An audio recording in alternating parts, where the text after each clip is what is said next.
एक ऐसा देश जो अपने अनोखे इतिहास और रोचक कथाओं के साथ ही मंदिरों और उनके रहस्यों के लिए दुनिया भर में जाना जाता है। भारत के पौराणिक मंदिरों की एक लिस्ट तैयार की जाए, ऐसे हजारों मंदिर मिल जाएंगे जो एक रोचक इतिहास अपने में समेटे होंगे। तो कुछ रहस्यमय और कुछ के चमत्कार आपको दैवीय शक्तियों के बारे में सोचने को मजबूर कर देंगे। आज हम आपको बता रहे हैं एक ऐसे ही शिव मंदिर के बारे में जिसे एशिया के सबसे ऊंचे शिव मंदिर के रूप में जाना जाता है। इस शिव मंदिर का नाम है जटोली शिव मंदिर। हिमाचल प्रदेश की पहाड़ियों में स्थापित ये मंदिर अपने चमत्कारों के लिए देश दुनिया में प्रसिद्ध है। इस मंदिर के बारे में बताया जाता है कि मंदिर में लगे पत्थरों को यदि आप हाथ से थपथपाते हैं तो आपको डमरू की आवाज आती है। जटोली शिव मंदिर हिमाचल प्रदेश के सोलन शहर से करीब 7 किलोमीटर की दूरी पर स्थित है।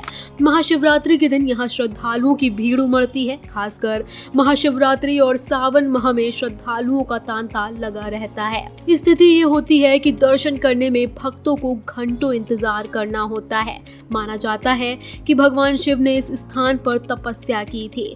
बाद में यहाँ स्वामी कृष्ण परमहंस आए और उन्होंने भी यहाँ तपस्या की। मान्यता है कि कृष्ण परमहंस के कहने पर ही इस शिव मंदिर का निर्माण कराया गया था। जानकारी के अनुसार मंदिर को बनाने में करीब 39 साल लग गए थे। कहा जाता है कि मंदिर में लगे पत्थरों को थपथपाने से एक खास तरह की आवाज आती है जो डमरू जैसी सुनाई पड़ती है। जटोली शिव मंदिर के पास ही एक जलकुंड भी स्थित है और इस जलकुंड से जुड़ी एक कहानी भी यहाँ प्रचलित है। साल 1950 में जब स्वामी कृष्णानंद परमहंस यहाँ आए थे तब सोलन में पानी की कमी चल रही थी।